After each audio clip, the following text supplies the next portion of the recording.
한층 날카롭다, 한결 정확하다, 한편 세심하다, 밖에서 보는 내밀한 분석, 정치적 원의 시점. 오늘의 정치권 상황 원회에서 더 정확하게 분석해드립니다. 이현주 전 국민의힘 의원 어서 오세요. 네, 안녕하세요. 최민희 전 더불어민주당 의원 어서 오세요. 안녕하세요. 불굴의 희망 최민희입니다. 네. 자, 빨리 불굴의 희망 최민희 그리고 이현주 의원 뭐 하나 만드셔야 되겠어요. 네, 알겠습니다. 네. 자, 일본에서 초유의 사건이 벌어졌습니다. 일본 전 총리 그리고 보수 우익의 뭐라고 해야 되나, 대장 같은 사람이, 상징 같은 사람이 피격됐어요. 이거 동북아에도 한일 관계에도 엄청난 영향을 미칠 것 같은데요. 정치권에서 별말이 없습니다.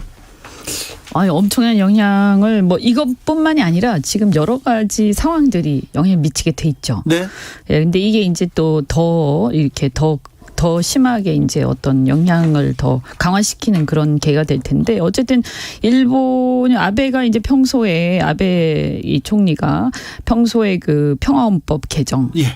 이게 소신이고 유지였지 않습니까? 네. 평화헌법이라고는 하지만 전쟁 가능한 국가를 만들겠다. 여기에 거의 소신 아니었어요. 신념 아니었습니까? 그렇죠. 예. 그래서 좀 그런 영향이 있을 수가 있고요. 안 그래도 그런 경향이 있거든요. 지금 좀 극으로 달려가는 경향이 네. 있는데, 거기다가 지금 보면 강제징용 배상 판결이 그게 이제 아마 확정이 곧 되면 그 집행을 해야 될 거예요, 우리나라가. 네.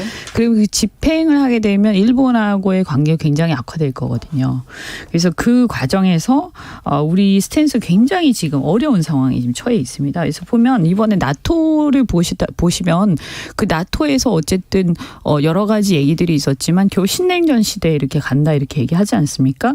그러니까 저희가 볼 때는 아까 밖에서도 최민희 의원님하고 그런 얘기했었는데, 예전에 청일 전쟁, 러일 전쟁 일어날 때 네. 그때의 상황하고 국제적인 구도 굉장히 비슷해지고 있는데, 물론 그때에 비하면 러시아나 중국이 훨씬 더 강해지긴 했습니다만, 어쨌든 이렇게 일본을 이용해서 서방 국가들이 극동 지역에서 러시아나 중국을 견제하려고 하는 이런 움직임. 100여 년 전에 그랬잖아요. 그랬었죠. 예. 근데 이제 그때 우리나라가 그때는 너무 힘이 없었고요. 지금은 어쨌든 우리가 동맹국이기 때문에 미국이라든가 또 세계의 어떤 주도권 쥐고 있는 서방 국가들하고 같이 가는 것은 큰 틀에서 맞는데, 근데 이제 우리가 여기서 이 러시아와 중국 북핵 문제와 관련된 연대 관계도 이제 깨지는 상황이지 않습니까? 네. 그러니까 굉장히 어려운 상황으로 지금 가고 있죠. 그러니까 이게 보면 언론도 그렇고 국회는 지금 이 사안에 대해서는 뭐 여야가 뚜렷하게 입장이 없는 것 같고. 아니, 지금 모여서 회의를 해야 될 거 아닙니까? 그렇죠. 그리고 조문을 한다 안 한다, 네. 조문의 수준이 어느 정도다, 이런 기사가 나오더라고요. 근데 네. 그런 차원이 아니고, 사실은 기시다 총리가 아베의 그런 평화헌법, 그리고 그 아베가 가지고 있는 군국주의적인 동북아 전략, 세계 전략에 사실은 그 아이디어를 낸 사람이다라고 그렇죠. 평가를 받기 때문에, 네. 아베의 죽음보다 기시다 총리가 이번 그 선거에서 압승하면서 더 입지가 굳어졌다. 이게 우리가 긴장해야 될 지점이고요. 지금 이제 한일 관계의 측면에서만 지금 현안들을 바라볼 수 없는 상황이 됐다. 그래서 미국은 한미일 삼각 동맹을 더 강화해서 일본을 통해서 동북아 전략을 구사하려고 하는 그런 상황으로 보입니다. 그래서 지금 제가 한편에선 신자유주의 세계화 전략이 태져지면서 미중 간의 갈등이 벌어지고, 또 그 안에서 미국은 일부 중국의 관세를 완화해 줌으로써 네. 자기 주도성을 가지고 가면서 관리도 하지 않습니까? 근데 사실 민주당은, 저는 윤석열 정부는 방향성을 뚜렷하게 보였다고 생각해요. 예, 이게 한미 동맹을 강화함으로써 이 상황을 대처해 간다는 건데, 민주당은 사실 DJ가 1971년에 얘기했던 4대 강국 보장론에 따른 평화론, 그게 기본이 돼서 6.15까지 이어진 거 아니겠습니까? 그래서 민주당은 지금 이 상황에서 진보의 동북아 전략, 진보의 평화 전략은 무엇인지를 사실 진지하게 고민해야 될 때라고 생각합니다. 이런 문제를 지금 보면 이제 신냉전 시대라고는 하지만 아까 미국이 중국의 관세 인하 얘기를 하셨다시피 사실 매우 의리 없는 신냉전 시대거든요. 그렇죠. 앞가디가 다릅니다. 예, 옛날 냉전하고 또 달라요. 네. 옛날 냉전은 그저 참전도 하고 뭐 같이 이렇게 전쟁도 치르고 이랬는데 올림픽도 공동으로 보이콧하고 막 그랬죠. 네, 근데 요즘에는 이제 겉으로는 냉전인데 같이 한 패거리 이렇게 딱 편가르게 해놓고서는 막상 어떤 상황에서는 쏙 발 빼버리는. 예를 들면 우크라이나 같은 경우에 지금 미국이 참전을 적극적으로 안 하고 있잖아요. 근데 이 상황에서 경제 계속 어려워지면 틀림없이 휴전 얘기가 나올 것이고 그때 우크라이나의 국익은 과연 지켜질 것인가. 네. 이거 굉장히 회의적이지 않습니까? 네. 그러니까 이런 걸 우리가 보면서 저희는 뭐 사실 기본적으로 우리가 한미 동맹 또 그리고 일본하고의 우호관계 이걸 지키긴 하지만 제가 이렇게 볼 때는 지금 한반도가 고립되는 상황으로 갈 가능성도 굉장히 많기 때문에 그렇죠. 이 여야 또는 뭐 고립이라고 말씀드리면 좀 그렇습니다만 어쨌든 그럴 수도 있죠. 우리의 이해관계가 네. 정확하게 일치하는 어떤 나라가 딱 없는 거예요. 그래서 다 조금씩 다르고 네. 우리가 그대로 따라가기도 좀 뭐한데 따라갈 수밖에 없지만 또 나머지 국가들도 우리가 약간은 또 이렇게 마사지를 해야 되는 쉽게 말해서 이런 상황이라서 어쨌든 네. 제가 볼 땐 여야 좌우가 이 국가 전략에 대해서 치열하게 토론을 하되 어떤 큰 방향에서는 저는 한 방향을 만들어 가야 된다 이렇게 생각합니다. 지금 미국은 신자유주의 세계화 이후에 사실 미국 중심의 어떻게 보면 패권 전략을 새롭게 세운 것 같습니다. 네. 이에 대해서 중국은 좀 다른 것 같아요. EU 블록 그리고 소위 북미 블록 그리고 동북아 블록 이렇게 하고 싶은 게 중국의 속마음인 것 같아요. 동북아 네. 공정을 그래서 하고 싶죠. 그런 전략이 부딪히고 있을 때 대한민국은 어떻게 하는 것이 가장 평화를 지키고 실리를 추구할 수 있는가에 대해서 여야 국회의원들이 그리고 지식인들이 네. 정말 피를 튀기는 토론을 해줬으면 좋겠습니다. 정부가 잘 대응하고 있겠죠. 국회가 잘 대응하고 있겠죠. 아닌 것 같아요. 그래서 이 두 분이라도 이거 국회에 보내가지고 회의를 시켰으면 좋겠는데 아우 참 어지럽습니다. 자, 전쟁입니다. 전쟁이 있고요. 그다음에 물가니 국제 경제니 계속 얘기 나오는데 거기에 일본의 보수 수장이 이렇게 피격됐습니다. 지금 이 상황에서는 지금 머리를 맞대고 토론하고 그리고 우리 국익을 위해서 치열하게 다퉈야 되는데 그런 목소리는 안 나옵니다. 이제 좀 나올까요? 기대해 보겠습니다. 국민의힘에서는 일단 당대표 징계하고 국민의힘 의총 열어가지고 권성동 원내대표 당대표도 같이 해라 추인했습니다. 국민의힘 어디로 가고 있습니까? 네, 일단은 6개월의 당원권 정지. 네. 이 기간 동안에는 이제 당 대표를 할 수가 없죠. 그런데 이제 문제는 그럼 6개월 이후는 다시 복귀하는 거냐 네. 했을 때 이거는 뭐 사실은 다른 얘기가 없으면 그 복귀하는 게 원칙이죠. 네. 예, 그렇기 때문에 이걸 바로 조기 전당대회를 하기에는 근거가 좀 부족합니다. 그래서 여러 가지 논란이 있을 수 있기 때문에 아마 조기 전당대회보다는 우선 권한대행, 직무대행 체제로 6개월을 가고 네. 그다음에 6개월 후의 문제는 그때 생각하자 이런 거 아닌가. 근데 이제 그 전에 예를 들면 다른 형사 사건에 대한 결과들이 나올 수가 있죠. 이번에는 이제 증거인멸 건만 있었기 때문에 지금 경찰 수사가 진행되고 네네. 있습니다. 이제 혹시 만약에 그게 결론이 나게 되면 또 추가적인 어떤 게 있을 수가 있고요. 또 만약에 그게 결론이 안 나거나 아니면 무혐의로 나거나 또는 뭐 공소기각으로 나거나 여러 가지 그렇게 나오게 되면 그때는 아마 복귀를 하지 않을까. 그래서 이 문제에 대해서는 뭐 일단은 직무대행으로 가면서 조기 전당대회는 좀 어렵다 이렇게 결론 내린 것 같습니다. 지금 애매모호한 타협이 되는 듯한 느낌이 들고 안 들고 이러잖아요. 네. 그 가장 큰 이유는 윤석열 정부와 국민의힘에 대한 지지율 추락입니다. 예, 지지율이 너무 많이 떨어지고 있고 그 한 이유가 이렇게 세계적으로 경제 위기 상황에서 집권 여당이 당대표 쫓아내는데 심혈을 기울여서 되나? 이게 중요한 한 부분이라고 판단을 한 것 같아요. 그래서 일단 휴전 상태로 들어가려고 하는 것 같습니다. 지금요? 네. 그런데 그게 과연 가능할까? 네.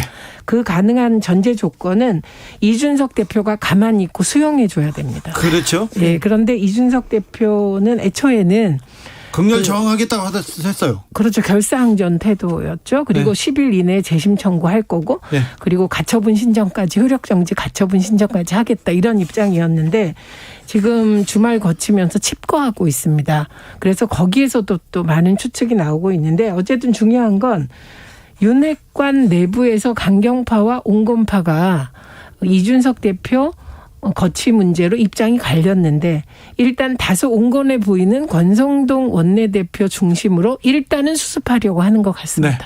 수습이 될까요? 이준석 대표는 계속해서 자맹을 이어갈까요?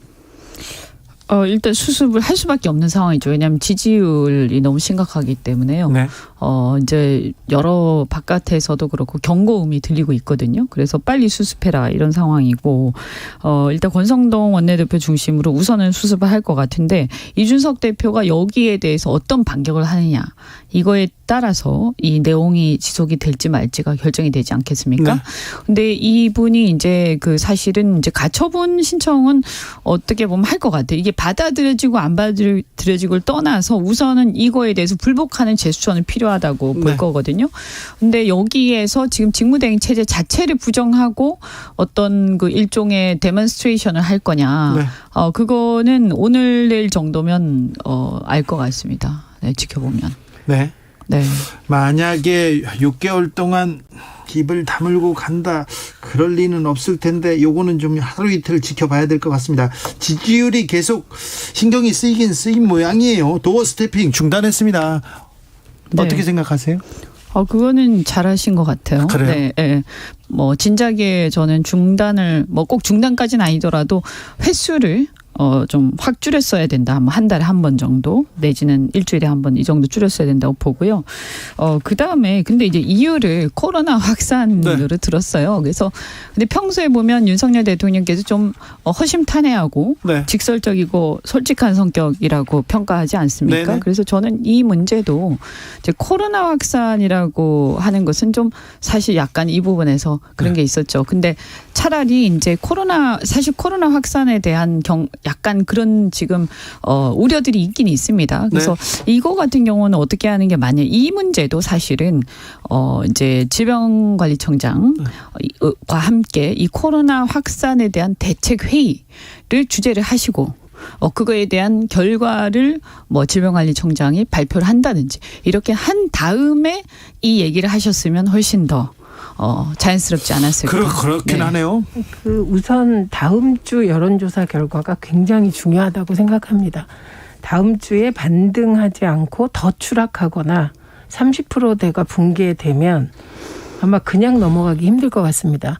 지금 윤석열 정부 들어서 4명이 인사청문회 없이 임명됐고요. 네. 그리고 4명이 사퇴하지 않았습니까? 네. 문제가 생겨서. 그런데 중요한 거는 이 원인에 대해서 혹은 인사청문회를 그러니까 준비를 이렇게 했다. 검증을 어떻게 했다. 이런 얘기가 안 나오는 거예요. 이게 그 예전 정부 같으면 네. 이 4명이 인사청문회 없이 임명되고 4명이 스스로 물러나는 이 사안이 되면 꼭 인사 책임론이 따르고요. 그렇죠. 그러면 청와대 인사비서관 물러나죠. 공직기강 비서관이 물러나게 되는데 누가 추천했어? 그렇게 계속 또 얘기 그런 나왔겠죠. 얘기가 언론에서도 안 나오고 국민의힘 내부에서도 안 나오는 겁니다. 전 이게 위험한 책임론. 징후라고 생각합니다. 네. 그리고 법무부에 소위 인사검증단이 있지 않습니까? 근데 이번에 물러난 송 교수 공정거래위원장 같은 경우는 본인이 성희롱 발언 때문에 안 될 것 같다고 생각했고 충분히 얘기를 나눴는데도 내정을 했던 것이거든요. 그리고 윤석열 표 인사 시스템이 첫 번째 이렇게 가동했다고 볼 수도 있거든요. 네. 그런데 좀 어떻게 보면 어처구니 없는 인사 실패인데 예. 누구에게도 책임을 묻지 않는 상황입니다. 이게 참 희한한 상황이고요. 그래서 이게 다음 주에 이 상황을 국민들께서 지켜보시고 특히 보수층의 지지율이 더 떨어지게 되면 그때는 저는 굉장히 비중 있는 인사가 책임져야 되는 상황이 올 수도 있다고 생각합니다. 근데 가장 중요한 건 되게 국민들이 지금 불안하신 거예요. 그 러시아 우크라이나 전쟁은 그 러시아의 침략으로 시작됐는데 이게 금방 끝날 듯이 하다가 너무 장기화되고 있고 물가는 오르고 뭐 주식은 뭐 불안하고 부동산까지 불안한데 집권 세력으로서의 유능함, 기민한 대처 이런 모습을 보이고 있지 않기 때문에 국민께서 불안한 시선으로 윤석열 정부를 보고 있다. 이 부분에 대해서 좀 더 심사숙고하셔야 될 것 같습니다. 그래야 될 것 같은데요. 네. 야당에서 굉장히 또 부드럽게 말씀해 주셔서 네, 참 저희가 오히려 몸둘 바를 모르겠는데 왜냐하면 굉장히 심각하다고 생각하거든요. 예. 30%대 전반의 지지율도 나왔습니다. 예. 네, 이 정도면 국정 동력이 없다. 거의 상실돼 가고 있다. 여기서 더 떨어져서 20%대다 그러면 이거는 마비 상태가 사실 될 거예요. 지금 이거는. 보수청 나 윤석열 찍었어. 근데 이건 아니잖아. 이거 뭘 보여주고 있어. 뭘 하고 있는 거야. 이렇게 얘기하는 사람들이 많아요. 예, 그러니까 지금 이게 그냥 뭐 이 초반에 이런 건 있을 수가 없는 거고요. 사실 일반적으로 우리가 임기 말이라 하더라도 30% 중반 밑으로 그러니까 후반 밑으로 내려가면 이미 사실 30% 후반도 굉장히 심각한 거거든요. 그러니까 40%가 심리적 국정 운영의 저지선이라고 일반적으로. 네, 그래서 보통 우리가 정치인 같은 경우에는 어쨌든 국민의 지지가 우리가 주식으로 치면 지분이에요. 네. 지분. 네. 그래서 지분이 없어져 가고 있다. 이런 겁니다. 쉽게 말해서 주주로서. 자, 그러면요. 지지율을 반등시키기 위해서 도어 스태핑 일단 중단했어요. 그리고는 또 뭘 해야 됩니까? 일단 저는 전반적으로 다 지금 정비가 필요하지 않나. 그리고 인사 중에서도 지금 심각했던 인사에 대해서는 재고할 필요가 있다고 봅니다. 네. 네. 특히 국민들이 도저히 받아들일 수 없는데 지금 약간 무리하게 강행한 인사들이 있습니다. 예. 다행히 지금 송영열 위원장 스스로 사퇴했는데 저는 그렇게 해야 될 사람이 더 있을 것이다. 네. 그다음에 지금 거의 투명 인간이 돼가고 있는 국무위원이 계시다. 네. 네, 이분들이 지금 뭘 하고 있는데 안 보이는 것인지 발표를 안 하니까 아니 발표를 안 하는 그러니까 본인이 하고 있는 일들을 소통 안 한 이유가 있는 것인지 구조적인 그리고 총리는 도대체 무엇을 하고 이제 저희가 총리 거의 어디 계신지 잊어버렸습니다. 네, 이럴 때 총리가 나서서 또 역할 하셔야 되거든요. 네, 지금 저는 그냥 딱 잘라서 영부인 지원실 만들어야 됩니다. 제가 그 제1부속실, 제2부속실, 저도 제1, 제2 뭐 이게 혹시 누군가 걸리는 거라면 영부인 지원실이라고 해서 필요하기 때문에 있었던 제도를 부활시켜라 이 말씀 드리고 싶고요. 네. 그리고 지금 민정수석실이 가지고 있는 역기능만을 생각하고 또 워낙 검사 출신이시다 보니 대통령께서 그 인사 검증이나 민정수석실의 역할에 대해서 순기능을 생각을 안 한 것 같습니다. 그래서 저는 민정수석실의 기능도 부활시키고 그러니까 한마디로 과거에 국가를 운영해왔던 시스템은 필요해서 있는 것이다. 네. 중요한 건 그 시스템이 문제가 아니라 네. 운영할 때 혹은 사람의 문제였기 때문에 필요한 국가 시스템을 부활시켜서 네. 하는 것이 좋겠다. 이렇게 생각합니다. 민정수석실이 사라졌지만 민정수석의 역할 그리고 그 업무가 사라진 건 아닙니다. 그게 근데 법무부의 일부 가고 쪼개져 있기 때문에 네. 통합성이 떨어지면서 지금 계속 인사 검증에 문제가 생기는 게 아닌가 합니다. 그래서 필요한 것들은 부활시키는 게 좋겠다. 네. 이 말씀을 그리고 이제 드립니다. 저는 근본적으로 한 가지 좀 말씀드리고 싶은 게 그 이제 대통령께서 그 정치를 처음 하시는 거지 않습니까? 네. 사실은. 그래서 이게 정치의 어떤 특성이 있는데요. 정치인은 항상 국민에 대해서 의리입니다. 네. 네, 항상 의리고 왜냐하면 주권자가 국민이기 때문에 네. 국민이 갑이거든요. 유권자가 갑이에요. 그래서 근데 이제 검찰 같은 경우에는 검사는 평생갑이죠. 네, 임명권자에 대해서만 의리고 나머지는 되게 갑의 위치에 있습니다. 네. 그래서 이게 유권자 또는 국민 모두로부터 내가 의뢰 위치에 있다. 그래서 수임받은 수임자에 불과하다라는 것을 그 국민 주권론에 대한 근본적 그 정신을 다시 한번 세우고 이번에 어쨌든 공정과 상식이라고 처음에 외치셨던 그 정신 거기에 그러니까 야당하고 비교하지 마시고 네. 공정과 상식이란 그 정신에 입각해서 하나하나 제대로 하고 있는가 이렇게 따져봐야 될 것 같습니다. 그렇죠. 매우 중요한 지적하셨습니다. 그리고 대통령이에요. 이제 누구를 탓하거나 전 정권 탓하거나 선거 때는 내가 그럴 수도 있지만 지금 대통령인데 그게 무슨 소린가 이렇게 얘기하는 사람도 많다는 것도 좀 한번 좀 유념해 주십시오. 민주당은 가만히만 있으면 된다 이렇게 항상 최민희 의원께서 이제 지적했는데 자 이재명 의원은 광주 갔습니다. 그리고 본격적인 당원권 행보 나선 것으로 보이는데요. 민주당은 어떻게 갈까요?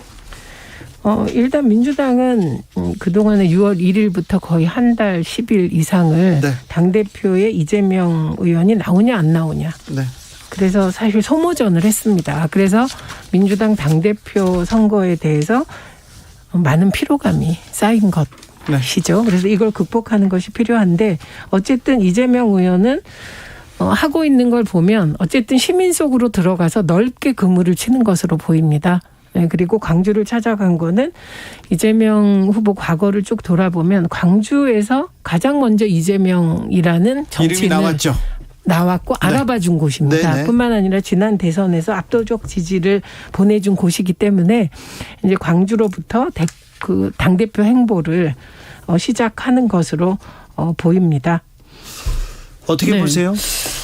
뭐 저희 입장에서는 뭐 어떤 면에서는 이재명 후보께서 죄송합니다. 이재명 의원께서 대표가 되시면 그나마 이렇게 이 반사적인 면에서 그래도 그나마 다행이다라고 얘기하시는 분들도 네. 계신데요. 아주 그 지켜봐야 될 것 같고. 국민의힘에서는 계속해서 이회창의 길을 가는 이재명 얘기를 계속합니다. 국민의힘 네, 진영에서는. 뭐 지금 사실 저희 입장에서 솔직히 말씀드리면 우리 코가 지금 석자다 보니까 민주당에 대해서 많이 생각을 못했는데요.